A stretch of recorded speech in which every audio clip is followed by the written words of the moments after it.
Le bureau du loisir. Bonjour, bienvenue au bureau du loisir. Je m'appelle Mathieu et aujourd'hui on regarde ensemble ce qu'il y a dans la boîte de Evergreen. Evergreen qui veut dire conifère. Saviez-vous ça? J'ai appris ça moi il y a quelques semaines. On va tous se coucher moins niaiseux. C'est donc armé de mon canif que je vais ouvrir ça, qu'on va regarder ensemble ce qui se cache à l'intérieur de cette fabuleuse boîte. Donc Evergreen, la suite de photosynthèse, c'est le même designer. Je pense qu'il s'est rendu compte qu'il y a certains trucs dans photosynthèse qui ne marchaient pas. Alors il a retravaillé ses idées pour les mettre dans Evergreen.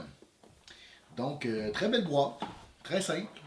Moi ça me satisfait comme visuel, vraiment. On a vu pire. Donc on a les explications. C'est un jeu malheureusement qui est juste disponible en anglais pour l'instant. Peut-être qu'il va venir en français. Je ne suis pas au courant. On a un petit truc publicitaire, là, certains jeux qui plairont, j'imagine. Queen's Dilemma, la suite de King's Dilemma. Intéressant, ça s'en vient donc sur vos tablettes. Le jeu est composé principalement de plateaux de joueurs. On a 4 plateaux de joueurs comme ça, ici. Donc, en bleu, ils sont tous pareils. Le concept, c'est que ici, on voit les 4 petits trous.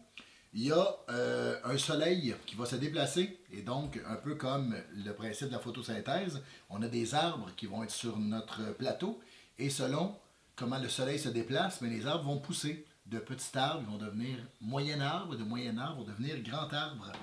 C'est un jeu nature, comme il y en a beaucoup ces temps-ci. Euh, voilà les 2 autres plateaux, et sinon, on a de très très très belles cartes dans ce jeu-là aussi, des cartes abstraites. C'est un jeu qui a aucun mot dessus, fait que ça peut être intéressant. Même s'il est juste disponible en anglais, si vous êtes capable de lire les règlements en anglais, mais ensuite de ça, on a vraiment des règles assez simples, mais je pense que stratégiquement, il est très profond. Et donc, c'est ce qui fait qu'il se démarque ce jeu-là. C'est très très beau. Même les cartes, on voit certains habitats différents. Et en bas, ce qu'il y a ici, c'est l'action qu'on peut faire avec la carte. C'est un jeu de draft de cartes. On va aller repêcher une carte et ensuite de ça, on va faire son action. Donc, on a les moyens. Les moyens, on a les petits arbres et on a ce qui peut devenir les plus gros arbres ici. Le jeton de joueur, je pense, avec les couleurs différentes. Le jeton premier joueur qui est très très beau aussi. Et la boîte est bien faite, déjà divisée dans le fond de la boîte. Alors ça m'a l'air magnifique. Très très hâte de découvrir ça et de vous en parler ici au bureau du loisir.